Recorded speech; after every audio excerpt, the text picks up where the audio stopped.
Kerajaan sekarang tidak berarti apa-apa di samping Jokowi. Innalillahi. Ngeri. Sudahlah, saya mau bayangkan yang begitu. Kita harus sampaikan yang begini supaya kalau ada ustadz di sini, ada kiai di sini, jangan ikut jalan itu. Ibu bapak juga begitu. Dalam kompetensi kami sebagai pendeta dulu, rektor, kami meninggalkan segala-galanya hanya karena cinta kepada Allah dan Rasul. Nggak usah ibu bapak tanya, karena sudah terbukti. Saya yang wajib tanya kepada ibu bapak, karena antum mengaku Muslim, antum saling menyakiti. Antum mengaku Islam, mengaku pengikut Nabi SAW, antum saling membenci, bahkan saling memenjarakan. Tontonan yang menarik ketika Gus Dur ditangkap. Saya sampai sedih sekali. Inikah model Islam Indonesia? Gus Dur ditangkap di Pulau Jawa, dibawa ke Mabes Polri, masuk dalam satu bilik musola atau apalah namanya, atau langgar atau masjid. Saya pernah beberapa kali ceramah di Mabes Polri, Masjid Al-Ikhlas. Mereka masuk di sana. Saya diundang sebagai kapasitas ustadz berceramah. Tapi hari itu bersama Gus Nur dan beberapa polisi yang saya sedih, habis saling tangkap, saling sholat. Innalillahi. Yang bertepuk tangan siapa itu? Yang bertepuk tangan siapa? Iblis dan kafir.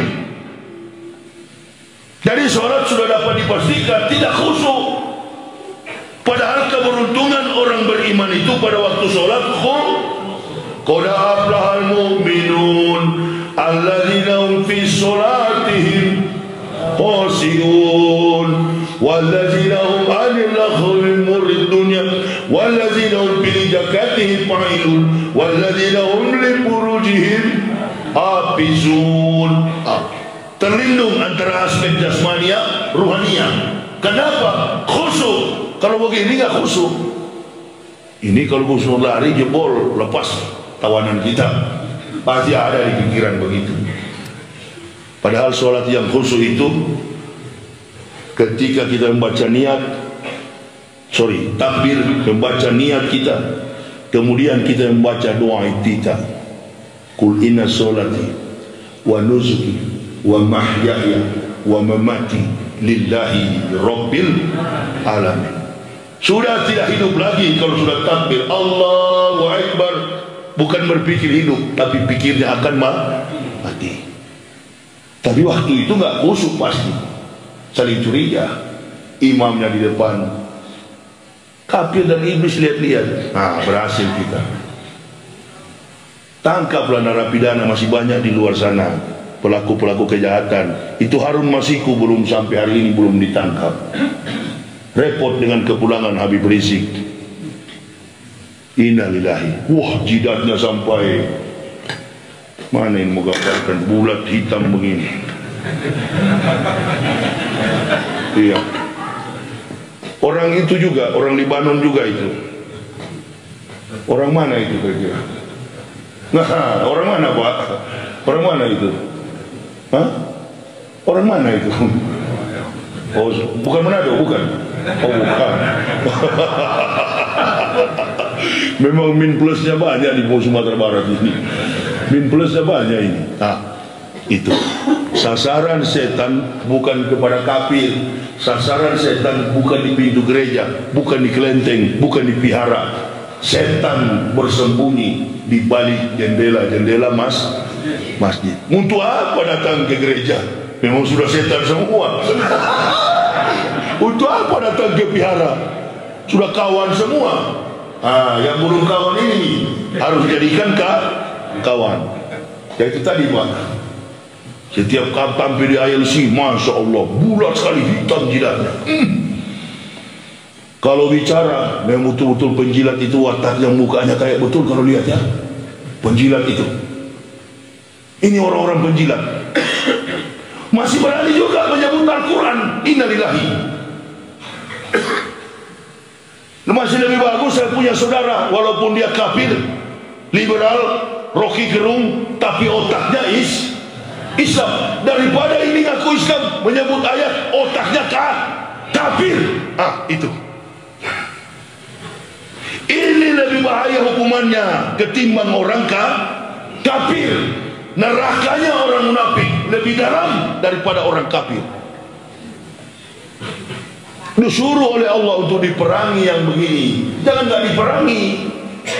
Saya lihat kalau dari pihak oposisi seperti debat yang ada di televisi mempersoalkan Habib Rizik akan ulang, satu mengucapkan, si munafik mengucapkan salam, dia balas. Kalau saya jangan balas, sudah munafik. Kalau sudah munafik, jangankan sholat, mati pun di dalam Al-Quran tak boleh dikuburkan. Wala tusalli ala ahadin minhum mata abada wala takum ala qabri. Kenapa? Al-Quran juga menjawab, innahum kafaru billahi wa rasulihi wa mammatu fasikun. Atau wala 84, wala tusalli, jangan engkau Muhammad, wala tusalli ala ahadin minhum mata abada, jangan engkau mensolatkan Muhammad salah seorang yang mati dari kalangan orang munafik mata abada, untuk selama-lamanya. Wala takum ala qabri, dan jangan berdiri di atas kubur mereka. Artinya jangan mendoakan. Kenapa? Al-Quran juga menjawab, innahum kafaru billahi wa rasulihi wa mammatu fasikun. Karena mereka telah kafir terhadap Allah dan Rasul, mereka mati dalam keadaan fasik. Coba-coba aja satu kali munafik. Kalau saya dari kafir beda lagi. Memang karena keturunan saya kafir, dari oma opa orang tua saya lahir di lingkungan kafir, masih kecil tidak tahu, setelah berpengetahuan, berilmu, keluar dari situ. Nah, ibu bapak, kalau andaikan ibu bapak kafir, ibu bapak dibutuhkan punya kemampuan ilmu di atas rata-rata dulu, baru Allah kasih hidayah. Laqad anzalna ayatin mubayyinatin wallahu yahdi may yas'u ila siratin mustaqim. Allah kasih hidayah bukan kepada orang bodoh, kepada orang-orang cerdas. Makanya beda orang yang murtad dengan orang yang masuk Islam, beda. Yang murtad itu, murtadin itu hanya karena Indomie. Beras 1 liter murtad, keluar dari orang-orang yang masuk Islam punya kemampuan intelektualitas di atas rata-rata. Di mana mereka itu? Dan tak perlu orang Islam yakinkan, mereka tahu sendiri Islam. Mereka mendapat hidayah masuk Islam. Tidak ada program Islamisasi, tidak ada program Indomisasi dalam Islam. Kalau di Kristen ada program Kristenisasi, program Indomisasi. Kasihan saudara-saudara kita di Pulau Jawa itu, di bawah Gunung Bromo, di Jawa Tengah, satu rumah sampai 3 agama. Natal dia juga ikut hari Gatal dan Tahun Garu. Hari Raya juga dia ikut-ikutan makan ketupat. Satu keluarga. Makanya ada yang pernah ibu-ibu tanya sama saya, Ustaz, boleh nggak saya menikah dengan orang Kristen? Loh, ibu Islam, kenapa ibu menikah sama orang Kristen? Tidak boleh, Bu. Saya aja dulu ketika mau masuk Islam, istri saya bersikeras dia mau masuk Islam. Saya bilang, kalau kau tidak mau, pisah kita. Komitmen, konsisten, istiqomah. Akhirnya istri saya menyerah. Iya Pak, saya mau ikut. Ibu juga begitu. Jangan datang laki-laki karena kaya meminang anak kita, langsung kita Islamkan. Tunggu dulu Pak Imam. Orang masuk Islam itu ditanya dulu kemampuan intelektualnya. Kalau dia pintar, nggak apa-apa, diajak dulu baca Al-Quran, diajak dulu sholat 5 waktu, gerakan sholat minimal 1 semester, 6 bulan, dididik dengan cara Islami. Setelah itu disyahadatkan, barulah dinikahkan. Jangan langsung dinikahkan. Tidak sedikit umat Islam korban. Karena apa? Langsung menikahkan. Ada Pak Sumatera Barat ini di pinggir pantai sana, bupatinya. Apa di pinggir pantai? Kabupaten. Bukan Pariaman, saya tahu. Di pesisir itu apa namanya? Painan. Bupati Painan, usai saya ceramah, istrinya mendekat sama saya. Waktu itu saya ikut diundang BKMT, Badan Kontak Majelis Taklim, untuk ceramah di Painan. Istrinya ngomong sama saya, Ustaz, minta tolong adik saya perempuan pertama kali menikah, suaminya bilang masuk Islam, tapi setelah masuk suaminya bawa dia ke Kristen. Siapa suaminya? Coki Sitohang. Loh, itu patah. Saya kalau bicara nggak pernah ngawur, selalu punya data, sistematis. Coki Sitohang, artis Indonesia. Adanya itu wong Palembang, wong Kitogalo. Palembang apa Lampung? Lampung. Suami istri daripada Bupati Painan. Adiknya menikah sama Coki Sitohang. Oh, luar biasa. Kemurtadan dalam segala sisi lembaga kehidupan kita, baik di instansi pemerintah, swasta, di kalangan para businessmen, di kalangan para artis, di kantor-kantor, luar biasa. Tapi nggak ada tuh orang Islam begitu. Orang Islam sibuk dengan ibadah. Yang malas beribadah, yang Islamnya abangan, itulah yang menjadi sasaran serigala lapar alias kristenisasi. Nah, saya kira ini bekal bagi kita semua. Cintailah Rasulullah dengan memahami banyak pengetahuan tentang Islam. Isa berbicara dalam Al-Quran itu bukan sudah dewasa, Bu, baru keluar dari rahim Maryam. Di tengah penyelidikan mahkamah agama, karena peristiwa ini terjadi di Yerusalem. Maryam pernah lari dalam satu pondok kecil, dan malaikat Jibril, Rohul Kudus, menyuruh Maryam pulang ke rumahnya. Maka lahirlah anak laki-laki. Sebelum lahir akan dirajam dengan batu oleh orang Yahudi. Tadi saya katakan, orang Yahudi itu kritis dalam memahami agamanya. Bayangkan mereka itu, setiap keluarga orang Yahudi, kita kalau haid, bukan cuma tidak orang Islam, kalau haid perempuan, dia dalam keadaan menstruasi, dia nggak boleh ke masjid, bahkan tidak boleh memegang Quran. Bukan cuma itu orang Yahudi, wanita yang haid tidak boleh tinggal di dalam rumahnya. Makanya orang Yahudi ada pondok-pondok kecil di samping rumahnya. Itu untuk wanita yang haid. Selama kau haid, di situ kau tinggal. Karena dianggap uap daripada wanita yang haid itu najis. Bahkan anak lahir umur 8 hari, orang Yahudi langsung disunat. Kita orang Islam ini nanti sudah membuluh baru disunat. Termasuk saya, tapi saya nggak apa-apa, ada bonus karena saya dari kafir, disunat sudah besar. Orang Yahudi enggak, anak laki-laki lahir umur 8 hari langsung dikibas, disunat, dikitan. Makanya dalam Bible Kristen Lukas 2:21 dijelaskan, pada hari yang ke-8 anak itu dilahirkan, disunat, diberi nama Isa Al-Masih. Dulu dalam kitab, mereka robah sekarang, diberi nama Yesus Kristus. Jadi Isa Al-Masih itu disunat umur 8 hari. Bukan 8 tahun, umur 8 hari. Anak laki-laki dikangkang kaki kirinya. Saya pernah sering nonton karena saya lama di sana. Saya lihat mereka sunat umur 8 hari. Inilah Yahudi tunggu-tunggu.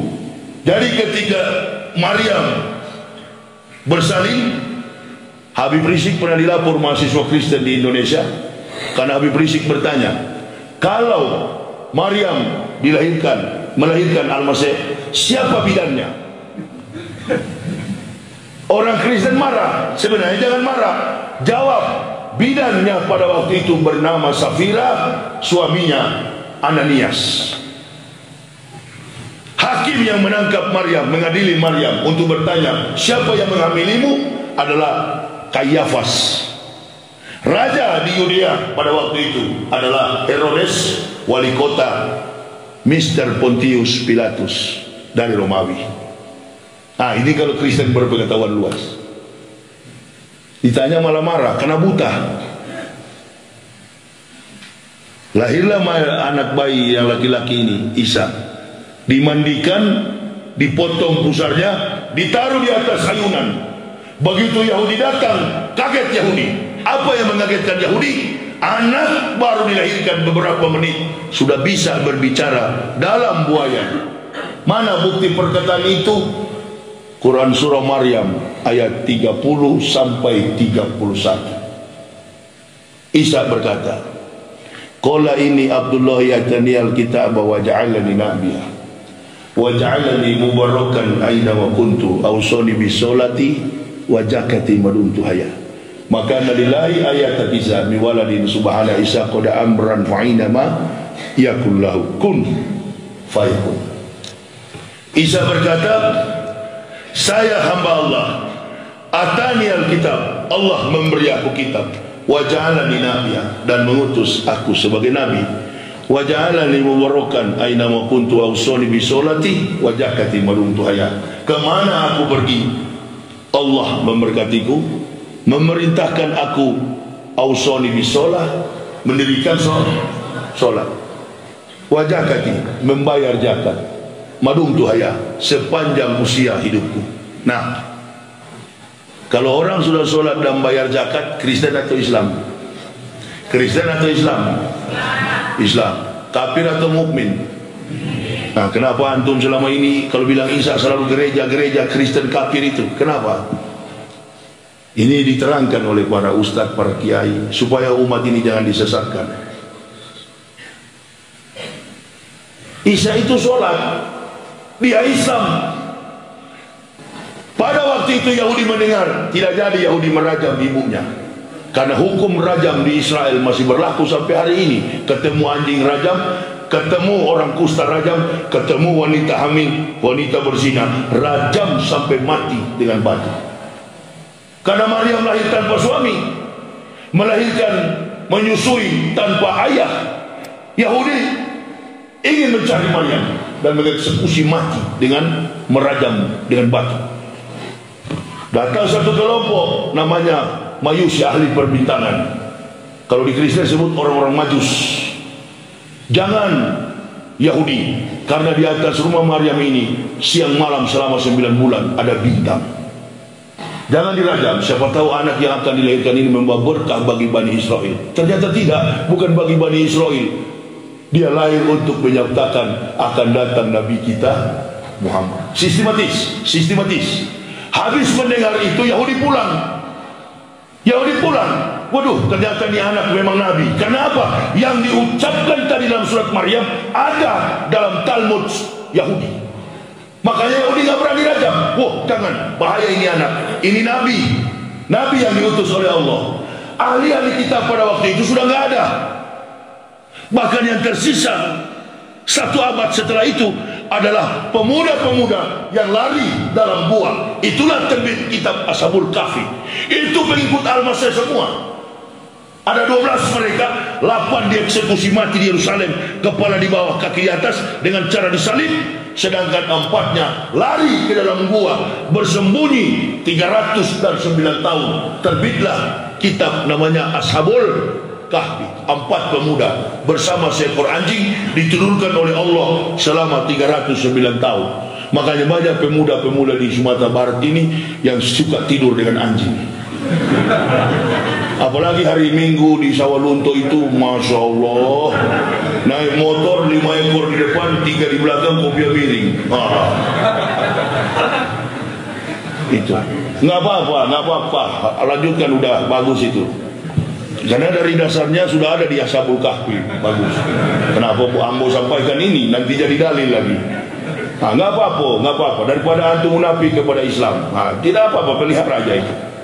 Ya, biar dia pelihara begitu, asalkan dari lebih bahaya, lebih parah itu bajingan-bajingan yang ngaku Islam padahal pengkhianat, pakai sorban di kepala, otak-otak kafir, datang ke gereja nyanyi lagu gereja, mengaku mubalik. Nah ini kibulin.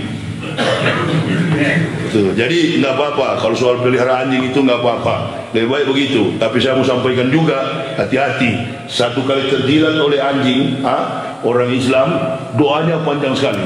Mengambil tanah lapisan ke-7 yang paling kuning itu baru bisa lolos dari kenajisan. Ini itu aja pesannya. Saya saja dari kafir tahu, muka papa, muka lado, muka wasito. Belajar itu. Najis kecil, najis sedang, najis besar. Saya kira sudah, saya tidak perlu ajar ke situ. Tunggu Ustaz Somad aja yang begitu-gitu. Ya, tunggu Ustaz Somad datang, baru Ustaz Somad yang ajar yang begitu. Saya hanya memperbaiki basic daripada fondasi tadi. Mulai pagi ini, berhentilah mengakui Isa itu Yesus, Injil itu kitab Kristen. Kalau ditanya apa kitab Kristen, Bible, Perjanjian Baru. Injil, Al-Quran. Taurat, Al-Quran. Zabur, Al-Quran. Semua kumpulan kita para nabi disempurnakan dalam inilah kata Allah, kami sempurnakan Muhammad, Islam menjadi agamamu. Mohon maaf, yang bawa Islam bukan Nabi Muhammad. Yang bawa Islam, yang menyempurnakan Islam adalah Nabi Muhammad. Islam sudah ada sebelum datang Rasulullah Muhammad sallallahu alaihi wasallam. Buktinya sholat sudah dilaksanakan Isa. Menurut siapa? Menurut Al-Quran. Nggak usah antum bantah sama saya. Oh enggak Ustaz, nggak ada itu. Waktu itu Nabi Muhammad di warung makan tak kena juo. Ketemu Nabi Isa, lalu Nabi Muhammad bilang, apa mat? Nanti kalau antum datang jadi Nabi, tolong sampaikan saya jadi Nabi. Ini logika sesat. Saya tidak pernah pakai referensi Kiai A, Kiai B, ulama A, ulama B. Saya ini orang yang bergerak dalam basic tauhid. Dasar saya Quran dan hadis. Ini yang bikin kita berkelahi kadang-kala. Oh, ulama bilang begini, kunut. Ulama sana bilang enggak kunut. Saya enggak ikut ulama karena saya percaya 4 mazhab, Syafi'i, Hambali, Maliki, Hanafiyah, 4 mazhab ini semuanya benar. Yang tidak benar kita orang Islam di Indonesia itu yang suka berkelahi gara-gara mazhab. Ya, berhenti begitu, tidak bagus itu. Hanya memecah belah umat Islam. Masuk masjid bukan sholat, dia perlu lihat-lihat orang punya jenggot berapa panjang ini. Kalau tidak dia ukur orang punya kaki celana. Ini berhenti yang begini-gini. Kau kalau sakit hati sama saya, keluar aja dari masjid, tidak usah dengar. Ada kemarin yang keluar itu, mungkin kepanasan dia, sakit hati. Tapi banyak yang tinggal, senang sama saya, berarti masih suka yang baik-baik. Ya, yang tidak baik itu pasti keluar. Kenapa? Dari satu yang tidak suka umat Islam bersatu, Nasara wa Yahudi, Nasrani dan Yahudi. Dia nggak suka umat Islam bersatu. Coba pelihara tiap sholat subuh begini terus. Nah, coba itu yang ditakuti Yahudi dan Nasara. Jangan sampai umat Islam sholat melampaui sholat Jumat. Sholat subuh mereka jangan sampai melampaui sholat Jumat. Coba kalau dipraktikkan ini. Artinya apa? Keberkahan Allah kepada umat Islam terjadi pada subuh hari. Ini kira-kira bisa saya sampaikan. Nanti Bapak untuk melihat tentang kebenaran Islam dan kebohongan Kristen sampai kitabnya yang palsu ada di buku saya, Kebenaran Islam Menurut Mantan Pendeta. Silakan bagi yang berminat untuk memilikinya, ada di mobil saya. Saya sudahkan ceramah saya pada pagi hari ini. Saya kemungkinan istirahat dulu. Sebenarnya pun tadi ini berat saya mau ke sini karena suara saya beberapa malam ini habis. Ini apa? Beginilah volume saya ceramah. Kondisi juga kurang fit. Jadi tidak ada interval waktu untuk saya beristirahat. Mungkin saya mau lihat kota Bukit Tinggi aja dulu. Naik kuda, naik bendi itu atau apa. Iya. Kemarin saya naik bendi dengan anak saya yang kecil laki-laki. Jadi jangan cuma terlalu dakwah terus, refreshing juga bila perlu. Jadi Pak Iwan tolong sampaikan di Masjid Raya itu, gantikan dulu saya belum siap untuk acara siang ini. Ya, sampaikan dulu ya, biar saya istirahat aja dulu Pak. Kalau terlalu paksa nanti orang bisa tumbang. Ini yang suruh yang muda-muda begini Ustadz ini. Ya kita sudah nenek-nenek, sudah opo-opo begini, sudahlah. Saya kira itu ya jamaah ya, Bu ya. Insya Allah kita ketemu di lain waktu. Maaf Bu, pagi-pagi ini saya belum bisa keras ceramah. Ya, ibu-ibu kan mau yang begitu. Kalau ditanya keras atau lembek, keras. Ceramah panjang atau pendek, panjang. Itu keras dan panjang itu. Jadi pagi ini mohon maaf Bu, ini belum bisa keras. Insya Allah di lain waktu kita jumpa lagi. Bulan Desember, insya Allah akhir November saya akan balik lagi ke Bukit Tinggi. Nanti bagi yang mau mendaftar masjidnya silakan ke Pak Irwan tadi. Beliau yang mengkondisikan kami. Kami tidak ada manajemen. Jadi jangan percaya di internet itu. Ustaz Yahya itu kalau diundang mahal bilang bayarnya sekian. Allahu Akbar ya Karim. Kami ini di mana orang tahu kebetulan di wilayah Sumatera Barat ini ya beliau yang tahu nomor saya.